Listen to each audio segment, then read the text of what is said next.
Poutine ne protège pas ses alliés. Il voit des buvets de thé et puis des soulas, des buvets de gbelets qui parlent de ça chaque jour. Vous n'aimez pas Poutine, vous avez vos raisons, c'est vous qui voyez. Mais le problème n'est pas d'aimer ou de ne pas aimer. Mais vous pensez que le monde là fonctionne comme ça, quoi? Le monde ne fonctionne pas comme ça. Non, il y a des comédiens. Il y a deux accords qui existent. Selon les richesses de Nouchi, il y a deux accords qui existent. Il y a les accords stratégiques et il y a les accords de défense. Donc vous pensez que non, Poutine va rentrer dans un pays comme ça, aller défendre un pays, bien aller se battre pour un pays. Ça n'existe pas. Qui fait ça? Personne. La Russie a un accord de défense avec deux pays seulement, parce qu'ils sachent. La Biélorussie et la Corée du Nord. Un pays, les Occidentaux, quelqu'un n'a qu'à s'amuser à Biélorussie. Sinon, ils ont pris armes nucléaires, ils sont les mêmes en Biélorussie. Les Occidentaux, ils ont tchapa, ils ont parlé, c'est pas allé quelque part. Quelqu'un n'a qu'à s'amuser à la Corée du Nord. C'est avec ces deux pays-là seulement que la Russie a un accord de défense. C'est fini.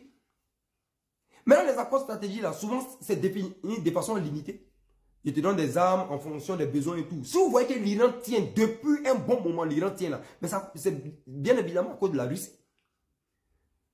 Ils ne lancent pas les missiles, du moins, à la bœuf comme ça dans un pays. C'est parce que la Russie fournit effectivement le matériel qu'il faut. Voilà pourquoi ils arrivent à calibrer, arrivent à viser, arrivent à... C'est la Russie qui fait qu'aujourd'hui, ils tiennent la guerre de 12 jours. Ils ont tenu là, à cause de la Russie. Ça, c'est un accord stratégique par rapport au matériel. Mais ce n'est pas un accord de défense. La Russie a voulu faire comme l'OTAN, de façon avec les Occidentaux, là, avec certains pays. Ces pays-là ont eu peur à cause des sanctions occidentales. Ils ont eu peur. Donc la Russie a dit, ok, il n'y a pas de souci. Il n'y a pas d'accord de défense. On ne va pas défendre un pays comme ça. Vous parlez de Bachar al-Assad, je vous ai déjà expliqué ça. Regarde-moi ceux-là. Poutine a protégé la Syrie, Bachar al-Assad, 10 ans ici, tout le monde a vu.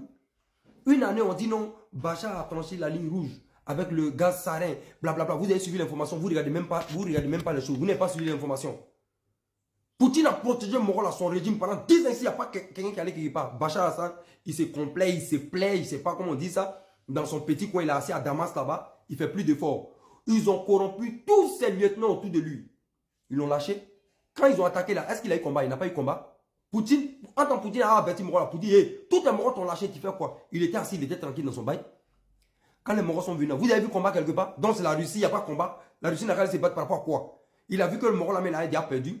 Même les rebelles, les Moraux là. Vous n'avez pas vu le président syrien là? Il a fait 2 tours en Russie.